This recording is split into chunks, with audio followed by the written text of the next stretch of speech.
Hey, what's going on out there, YouTube family? This is Samuel here representing Team JVS back here again for another movie review. This was a Netflix exclusive. This is a comic book generated film, and I'm going to go ahead and read the synopsis for you. A covert team of immortal mercenaries are suddenly exposed and must now fight to keep their identity a secret just as an unexpected new member is discovered. So, this has got a really interesting cast. The two biggest names, of course, is Charlize Theron playing the role of Abby, and then Chiwetel Ejiofor playing the role of Copley, the CIA agent. Everybody else is kind of like, I've seen them in certain things. Probably the only one I'd recognize would be Matthias. I don't know how to pronounce his last name. Shornertitz. But he plays the role of Booker. So it is Abby, Booker, Joe, and Nikki, that are these immortal mercenaries. And as we kind of envelop into the scene, like, you can kind of tell like they've been friends for a long time. And maybe even deeper than friends. Like the way that they kind of like identified really quickly, I think that it showed they had really good chemistry. Like as far as a team is concerned, they really worked well together. And then when the first thing you see is this opening shot and you see them, you're like, wait, are they alive? Like, what's going on? And you're kind of like thrown off. And then when it gets back to that point, that's when you really truly see what they're truly capable of. And this is very rated R. Like, they don't hold anything back. I mean, there are headshots, there are decapitations, there are limbs cut off, there's a lot of torturous things that happen towards the third and second act. And I appreciated that because this is a comic book film. This is made from just like the name, the Old Guard. I think it started in 2017 by Image Comics, and I can't remember how long the run was, but this very much so feels like a very fresh and authentic superhero-ish kind of story. Matter of fact, there are certain elements of it that remind me a lot of the X-Men, specifically with the character Nile and the situation that she's kind of put in, because as the synopsis would read, she's gonna be indicted into this immortal, life, essentially. And it's kind of like, for what reason, the why. A lot of that is a lot of exposition and a lot of flashbacks kind of showing like how they got to the places they were. I'll get to that in a second. But as far as them defining what their actual role and purpose is, that doesn't come full circle until like the third act. But they kind of do allude to a lot of it. But I think that there's a lot to be desired for more. That's one thing I'll say off rip. Like, I definitely want to see more from this world and these characters, no matter how it actually turns out. So I'll say that just because it's a non-spoiler review. But oh my gosh, standouts. Charlize Theron in just all of the action glory. Like, she crushes her action secretly. Like, bro, there's one scene in a church that I was like, she is mowing people down. And the thing about it is that, you know how like you can like, well, what's a good representation? So you look at John Wick, right? John Wick is a really good example. So first John Wick, you don't know what he's all about. You know, you're like, man, everybody talks him up, but you don't really know what he's about. One of the things they do really well with Charlize Theron's character, they examine and show that she is very old.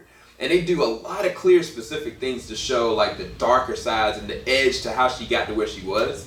But I loved the moments of the flashbacks for every single one of the characters, specifically hers, because even though, most of the flashbacks, there's a connection there with a lot of turmoil, with a lot of pain, a lot of suffering. And I think that their acting throughout the entire cast of all the main immortals, they're acting towards those specific scenes are very good. Like, I think that they do a really good job of hitting those emotional notes, especially when they're actually supposed to. But the other thing that resonates with me is what their true capability is. Like, you've been in this war, you've been in that war, you've done this. Like, oh man, you don't even understand. And the thing about this group as a whole, if I was on the opposition, if I was a SWAT team, it was like, yeah, these guys, they're kind of immortals and they've been fighting for longer than you've been alive multiple lifetimes. And they work well together. I would never I would never want to go up against this team. Like, so serious. Like, it'd be kind of like if the X-Men decided, yo, Wolverine, we need your help real quick. Like, we got to take out these guys. They're destroying this or that. And the X-Men decided, yeah, we're going to go up against this group. I wouldn't even want to be the X-Men and go up against them. Unless I had the same exact abilities as Wolverine. I just wouldn't do it for them, because what their true capability is as far as their immortality and their ability to be able to heal, that's one thing. But their ability to work together as a fine point, oh my gosh, like there's so many dope action scenes of them working together that I was like, yo, they the GOAT. Like, as a squad, like they are it. Like, they are legit the Suicide Squad, or the Immortal Squad, that's what I'm gonna call them. Kiki Layne plays the role of Nile. I think she brought a level of sincerity to the role, and especially like a direct parallel with Charlize Theron's Abby, who's a lot more jaded because of her old nature and old life and everything she's kind of gone through. You really get to feel Charlize Theron's, ability to act, as much as her character kind of bleeds through, and it kind of resonates on certain levels when it comes to Kiki Layne's Nile. Now, this is the thing about the role for Nile. One thing I have to critique, and I don't want to, but I feel like I should, is that her first experience in the first act with being an immortal, I don't think that it's realistic the way that people reacted to her. I really don't. It's just, to me, it's not personally realistic. Like, it kind of comes across as like the first X-Men movie and the way that kind of people treated certain stuff. I don't want to spoil too much, but I just feel like it's unrealistic, because I feel like there'll be some people that be like, oh wow, that's crazy. I'm not gonna say nothing. Yo, that's cool. And then some people will be like on that other side, but it kind of, I felt like it was added in to add volume to her emotional connection to the group and to kind of speed that forward. But I think that progressionally, I think it would have been more interesting to see her battle with that a little bit longer. But again, I did enjoy her performance, and I did enjoy her second and third act where they actually took her character. There's some actual standouts. The characters Joe and Nikki, they were hilarious. Like, they, for real, I don't want to spoil anything, but them working together is actually really fascinating. Like, on different levels. You just got to see it to watch it to understand what I mean by that. Chiwetel Ejiofor, I think he does a good job as Copley. I think that the first and second acts, like, he comes across one way and they kind of like allude to certain things. I think that to make it more realistic, I think they should have shown a little bit more of his past. I think they would have been more emotional resonant as opposed to, verbal exposition. I think they should have actually shown some flashbacks for him and kind of show certain connections with certain things to make it understand kind of like the way things level out for the end of his character towards the third act.